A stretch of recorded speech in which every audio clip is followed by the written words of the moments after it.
Bienvenidos, bienvenidas, bienvenides. En esta ocasión vamos a entrevistar desde Prensa Obrera a Guille Folguera, que es investigador del CONICET, que es profesor de la UBA, y que bueno, digamos, este proceso que se dio de movilización del pueblo de Chubut que logró tumbar la zonificación minera.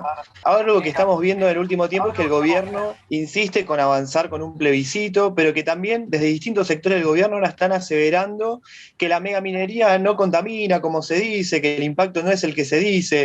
¿Es posible una megaminería sin contaminación ambiental? A ver, yo creo que todo el proceso chubutense se vieron 4 o 5 elementos que de alguna manera estaban ya señalados o mencionados, pero se hicieron muy explícitos. Por un lado, un sector político empresarial que gobierna y que tiene como planes no solo principales, sino casi únicos, diferentes formas de extractivismo. El segundo punto que es que este sector está dispuesto a hacer cualquier cosa para aprobarlo.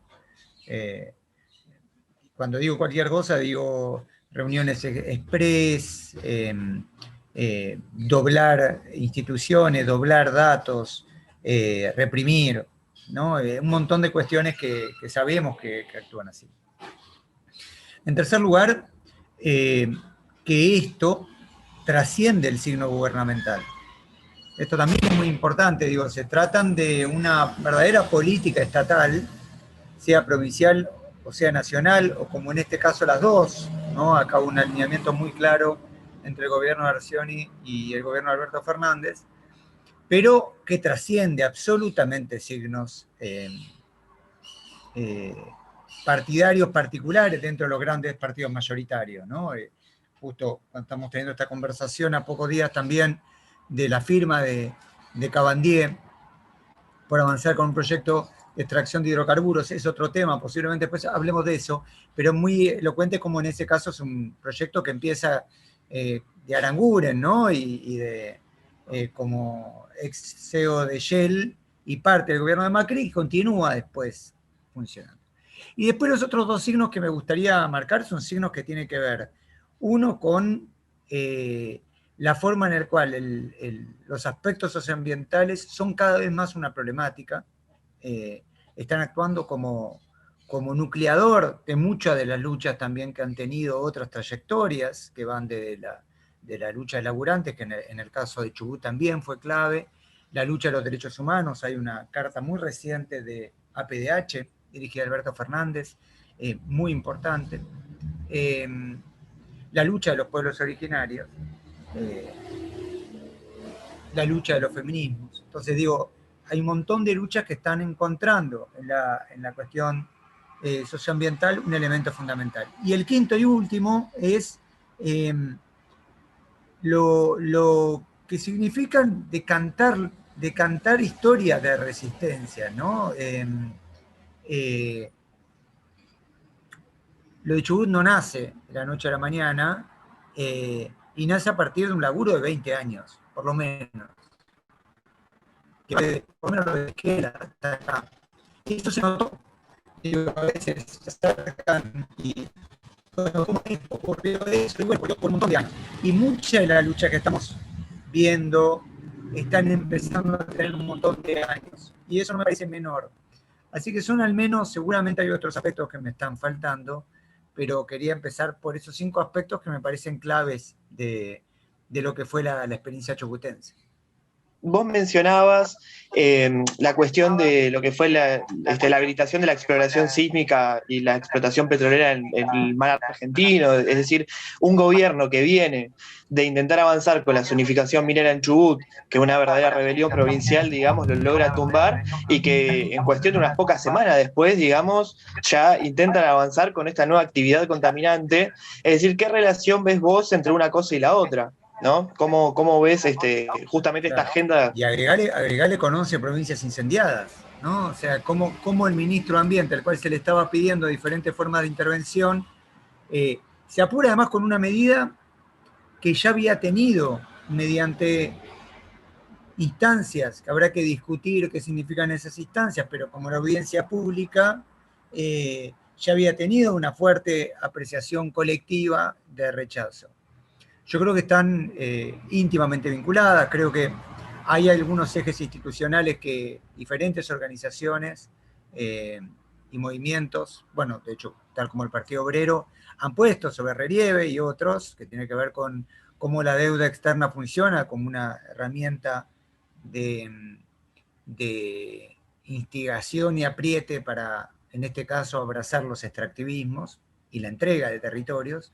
Y evidentemente, en términos del discurso y de la práctica de este gobierno actual nacional, las dos instancias están íntimamente vinculadas. Lo de Chubut, que era una de las vías de este gobierno para una entrada de dólares, mayor o menor, no importa, da paso de manera acelerada a esta otra forma. Pero tuvo antecedentes, digo, me refiero, fue un año muy fuerte en proyectos, están avanzando con proyectos megamineros en toda la cordillera, muy marcados, las estrategias de litio también son muy marcados, y hubo un elemento también muy importante también en sintonía, que tuvo que ver con todo el lobby hecho para que Brasil apruebe el trigo transgénico HB4 de Bioceres, Universidad Nacional del Litoral y CONICET. La conexión es directa, y yo creo que también de nuestro lado, este lado tan diverso que tenemos y tan necesario de ser reconocido en esa diversidad, es muy importante también lo que está pasando, porque estamos empezando a conectar eventos que aparecían deshilachados, ¿no? Una cosa es lo que pasa en la cordillera, otra en el mar, otra en el campo, otra en las grandes ciudades, la pérdida de espacios públicos, la desigualdad social. Bueno, no, se trata de lo mismo y de una misma política. Y que inclusive esa misma política a veces tiene signos directamente comunes y lugares en los cuales se cruzan esos signos comunes. Así que yo creo que así como el poder ha mostrado, los poderes han mostrado muy fuerte estas conexiones, de nuestro lado como nunca. Creo que se están viendo las conexiones de manera directa y empiezan, vuelvo al ejemplo de Chubut, a conectarse luchas con elementos comunes. La lucha de Chubutazo se dio a partir del tema del agua. El agua, nadie puede vivir, nadie puede trabajar, nadie puede ser feliz si no es con agua. Lo mismo, nadie puede desarrollar actividades productivas, saludables, etcétera, con petróleo en el lugar donde vivís. Yo creo que empiezan a darse esas reuniones en torno, y se empiezan a ver lo común, ¿no? Lo común. Después habrá que trabajar, ¿no? O sea, a su vez son convocatorias que involucran un montón de sectores sociales, qué significa esa diversidad. Pero por el momento me parece, bienvenido sea, que estas dos cuestiones involucran dos aspectos fundamentales, que son la lucha por lo común y la capacidad creciente de empezar a involucrar diferentes sectores. Bueno, tal cual, y yo me voy a detener en algo, digamos, porque creo que hay un punto en común, es decir, ahora cuando vemos lo de Chubut, ¿no? Más allá, digamos, de los puntos en común que vos mencionabas y demás, pero cuando vemos lo de Chubut, por ejemplo, la estrategia del gobierno fue salir a minimizar, como hablábamos recién, el impacto ambiental, decir, no, bueno, no es tal lo que se dice. Ahora el gobierno, digamos, y los voceros y demás, y defensores del gobierno están diciendo, bueno, pero plataformas petroleras hay en todos lados, hay en otros países, no hay que ser tan catastróficos, esto no es tan así, digamos. Consultarte por eso, es decir, qué daños concretos tiene, qué daños tiene también, por ejemplo, para la fauna marina, ¿no? Que entiendo que tiene un daño bastante irreparable. Sí, yo confieso ahí que me gustaría leer más sobre el tema. Obviamente que estuve leyendo un montón, pero como específicamente no trabajo sobre los impactos ambientales, entiendo que hay dos grupos de problemas muy serios. Hay un problema que tiene que ver con este bombardeo de sonidos tan violento en toda la fase de exploración. Entiendo que genera problemas no solo en cetáceos y otros mamíferos marinos, sino problemas muy grandes en todo el ecosistema marino involucrado. La verdad que las magnitudes que se habla de decibeles es impresionante, y entiendo que el efecto es muy marcado. En segunda instancia está toda la fase vinculada con la explotación propiamente dicha, y ahí entiendo que el derrame es una certeza. El derrame de ahí me impresionó leer los riesgos tal como se hablaban, porque hay absoluto conocimiento y reconocimiento que es un tipo de práctica absolutamente riesgosa, pero no riesgosa como algo quimérico, sino riesgosa como un hecho, y no solo tenemos todavía en la retina en el Golfo de México, creo que fue ese fuego encendido en pleno mar, pero cuando rastreamos en la bibliografía es realmente impresionante porque lo único que tiene ese tipo de explotación en el mar en busca de hidrocarburos es desastres ambientales.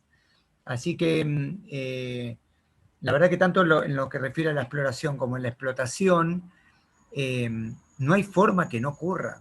No hay forma que no ocurra. En otras cuestiones, que hemos discutido, tampoco. Pero en todo caso ahí, no sé, por ejemplo, megafactoría de cerdo o transgénicos, requiere algún tipo de sofisticación en el señalamiento, comprender, por ejemplo, qué significa potencial pandémico o qué significa tener 100.000 animales metidos.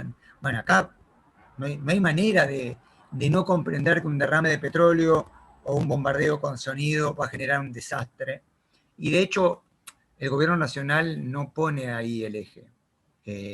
Hay algunos intentos, a mí cada tanto me están escribiendo hace poco, hay académicos que están intentando minimizar, que no es tan grave, pero en general el fuerte acento es otra vez la entrada de dólares. Sí, tal cual, digamos. Bueno, creo que es el común denominador que une a toda la agenda de extractivismo. Había algo que vos mencionabas, digamos, que es parte de lo mismo, y que es la cuestión de los incendios, digamos. Consultarte porque, bueno, en estos días vimos que se está prendiendo fuego en la mitad del país, digo, incluso si uno va a los números, hay incendios en 11 provincias de 23 que tiene la Argentina, prácticamente la mitad del país. Digamos, ¿cómo ves vos la causa de estos incendios? ¿Cuál es la respuesta del gobierno? No sé si viste, por ejemplo, recién Cabandier salió a minimizar, a destacar incluso la gestión que el gobierno viene llevando sobre los incendios. Es decir, ¿cómo ves vos? ¿Cuáles son las causas? ¿Cómo está respondiendo el gobierno realmente a esto, más allá de lo que dicen? Primero, por ahí lo obvio, pero lo explícito. Acá tenemos como dos grupos causales que están absolutamente vinculados, pero que son importantes marcar. Primero, hay un fenómeno global, producto del cambio climático, que tiene como una de las cuestiones claves el aumento en la media térmica, también procesos de, de, de vaivén térmico y compañía, y también cambios en los regímenes de precipitaciones. Entonces, vos tenés de alguna manera una situación global que favorece esto, en la cual Argentina no es ajena, por supuesto, digo, independientemente de lo que dijeron los funcionarios argentinos en la última COP26, y por supuesto entendiendo que China y Estados Unidos son los grandes emisores de carbono, Argentina no está ajena con registros de deforestación, por ejemplo, entre los 10 países del mundo que más han deforestado en los últimos años. Entonces, digo, no es un tema menor, y la región tampoco, con países como Paraguay y Brasil, que han deforestado increíblemente tamaños enormes, gigantes. Ahora, dicho eso, y yendo a las condiciones locales, yo creo que ahí hay otra vez, ¿no? 5 o 6 cosas que son como realmente impactantes por el modo en el cual se preveía y anticipaban lo que está ocurriendo, digamos. Eh, Primero, esto que ya mencioné, tenés un proceso de deforestación muy amplio, muy extendido a lo largo y ancho del territorio. La deforestación en muchos casos se reemplaza por algo, en muchos casos se cultiva, en muchos casos se utiliza para ganadería, pero por lo pronto tenés la pérdida de una cobertura vegetal que te actuaba reteniendo humedad. Eso lo dejás de tener. Entonces, tenemos un territorio argentino mucho más seco. Reitero, en una región más seca, producto de lo que está pasando en Paraguay y en Brasil. En segundo lugar, mucho de las deforestaciones fueron reemplazadas por pinos y eucaliptos, que esto, lejos de pensar que permite minimizar el riesgo de incendio, lo aumenta, porque te chupan agua a lo loco, son árboles que crecen muy rápido, y además había estudios, hace poquito leía, de cómo comparaban una plantación de pino eh, con un bosque nativo y se encendía 30 veces más rápido. Entonces, vos tenés deforestado, tenés reemplazo por pinos eucaliptos. Después tenés actividades productivas en general que están tomando muchísima agua, que también te seca. O sea, yo hace poquito estuve en el río Paraná, en la ciudad de Paraná, y estuve también en el río Mendoza. Son ríos muy secos, también producto de las actividades productivas. Entonces tenés en general una menor situación de humedad ambiental.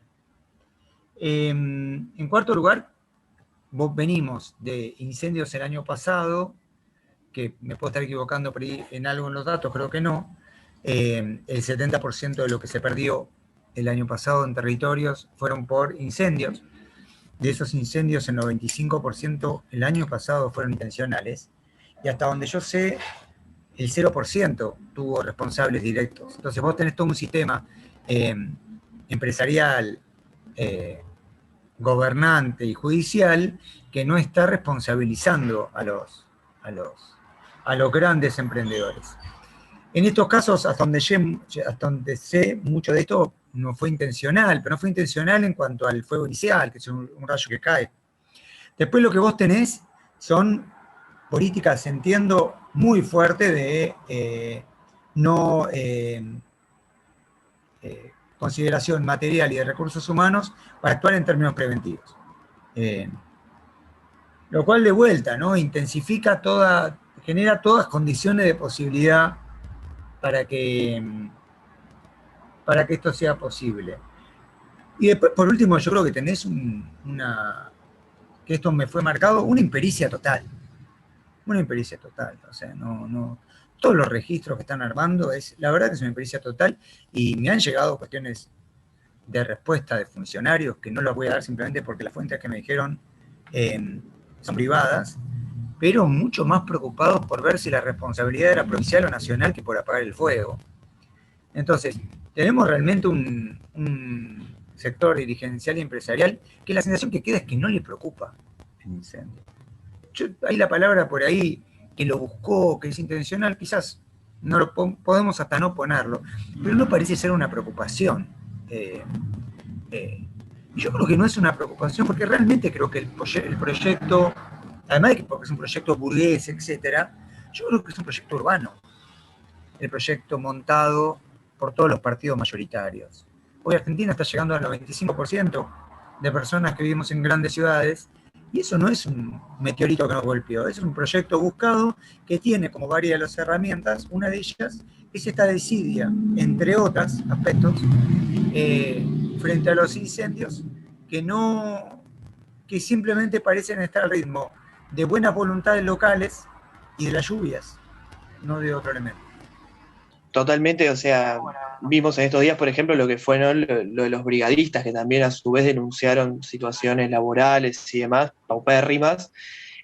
Consultarte por ahí si querés profundizar, digamos, qué calificación o qué apreciación haces vos sobre la gestión de Cabandier al frente del Ministerio de Ambiente, digamos, un poco más en perspectiva sobre el ministerio a nivel nacional y sobre el ministro, cómo viene desenvolviendo esta gestión en un cuadro, como decís vos, que realmente no les importa o que la preocupación es, bueno, tirarse la pelota, no le corresponde a las provincias, le corresponde al gobierno nacional, pero es decir, el ministro Cabandier, que es el ministro de Ambiente de todo el país. ¿Qué apreciación tenés vos de su gestión, si se quiere? Primero voy a arrancar por dos cuestiones que me parecen importantes marcar. Primero, o tres.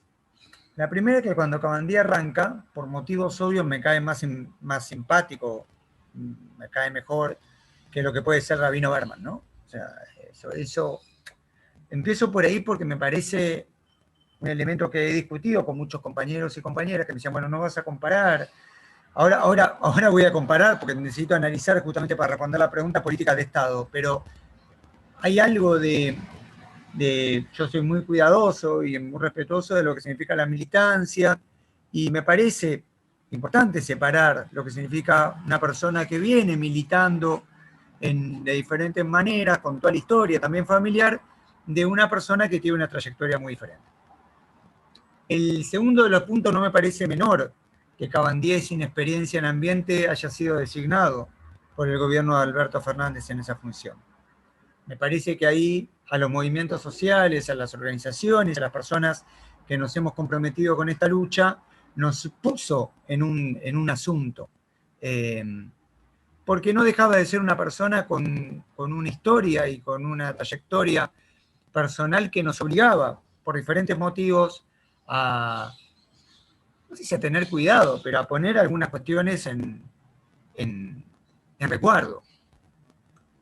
Pero viene la otra parte de la respuesta. Independientemente de estas apreciaciones, independientemente de estas cuestiones, que además, claro, no lo conozco, nunca hablé con Cabandier en persona, sí, me comunicó conmigo gente cercana a él, pero no él. Mi pregunta, yo lo hice a través también de las redes sociales, es ¿qué hubiera pasado con una corrida bancaria o una hiperinflación con el ministro de Economía? Hubiera saltado, rápidamente hubiera saltado.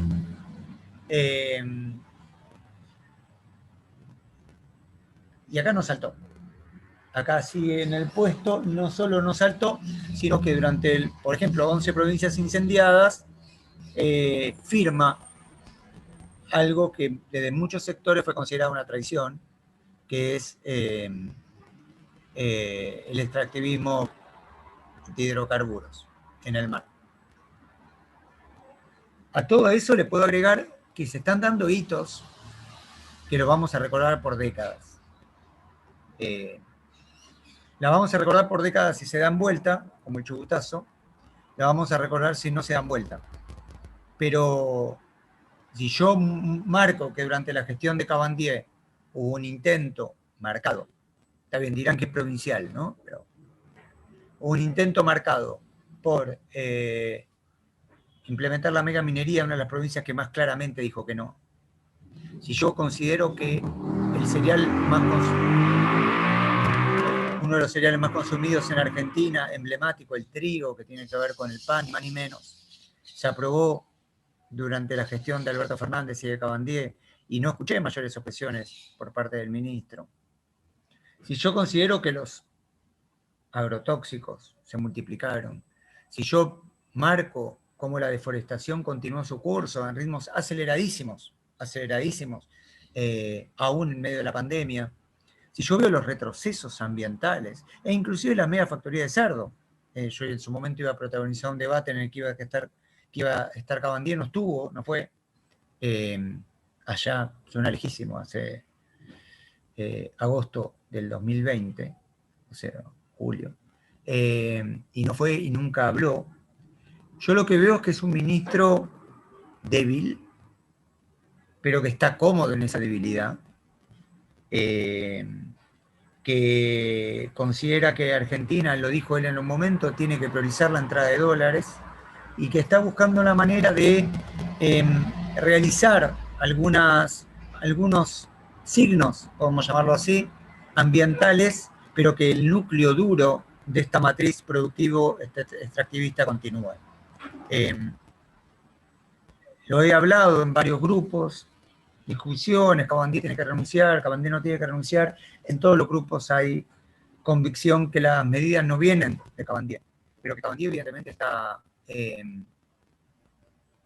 legitimando una política extractivista depredatoria para una función de la cual, independientemente de las expectativas, se esperaba que haga exactamente el signo opuesto.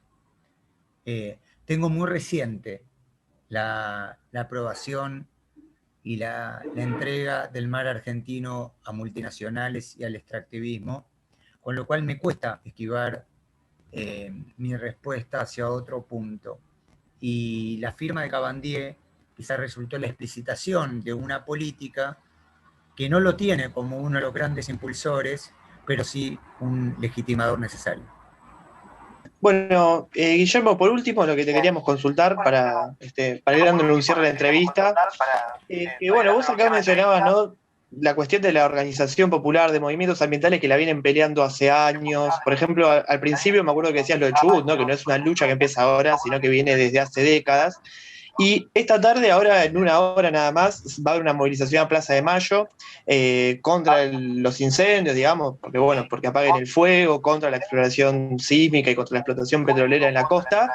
Y ya se está hablando incluso de esto del Atlanticazo, ¿no? Como se habló del Chubutazo, o como fue al principio el gobierno de los Fernández, del Mendozazo. Entonces, consultarte a vos, ¿qué rol crees que juega la organización popular o de estos movimientos en defensa del medio ambiente y las organizaciones y demás? ¿Qué rol juega en defensa, o qué rol en definitiva juega en defensa del ambiente y contra estos proyectos contaminantes que saquean y demás? Y yo creo que así como el poder ha mostrado, los poderes han mostrado que su única carta es extractivismo, yo creo que la única carta que tenemos es la resistencia social de los colectivos en su diversidad y en su búsqueda común. Yo insisto con el tema de la diversidad porque creo que ahí tenemos un desafío muy grande. Pero no tengo duda que el Chubutazo y el Mendozazo previo marcaron un camino, también por la escala, ¿no? Una escala provincial de rebelión social es muy fuerte. Y también porque parecían luchas perdidas.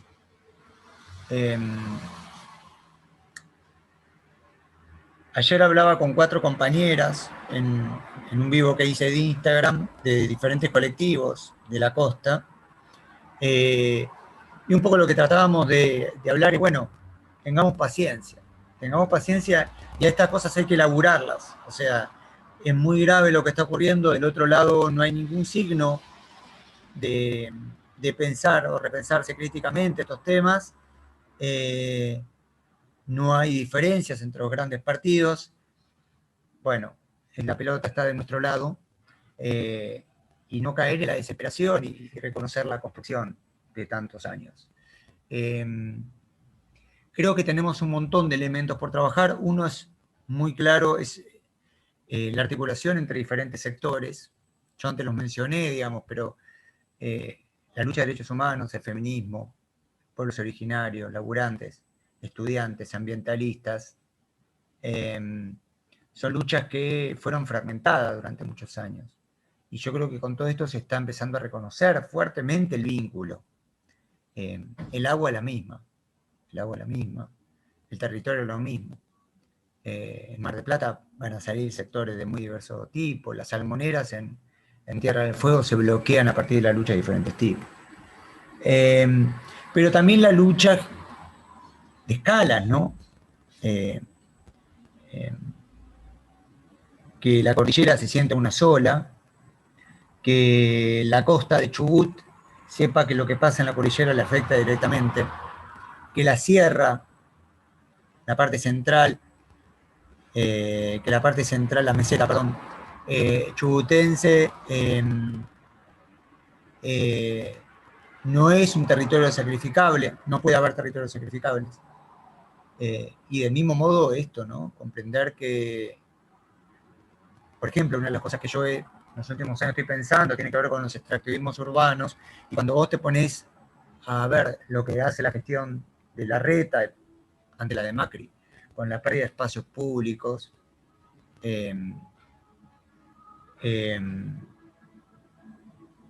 no es diferente de lo que pasa en Bahía Blanca y el polo petroquímico, o lo que pasa en Berizo y ese otro polo petroquímico, de lo que pasa con la fábrica Porta al sur de la ciudad de Córdoba. Es más o menos lo mismo. Se pierden espacios públicos, se aumenta la desigualdad social, se generan exclusiones de comunidades empobrecidas, se genera un deterioro en la calidad de vida, por supuesto que se pierde cobertura vegetal, hay ciertos sectores empresariales que salen ganando, las enfermedades quedan encubiertas, aparecen negociados como el inmobiliario, se multiplican. Así que yo creo que tenemos un enorme desafío por delante, pero también una enorme oportunidad. Creo que tenemos una enorme oportunidad, muy marcada, de aglutinarnos, de juntarnos y de seguir dando una batalla que yo creo que, yo estoy hace 20 años con temas socioambientales, hay enormes hitos, pero yo creo que estamos en un momento que está empezando a tomar una relevancia total y creo que el sector gobernante empresarial lo sabe.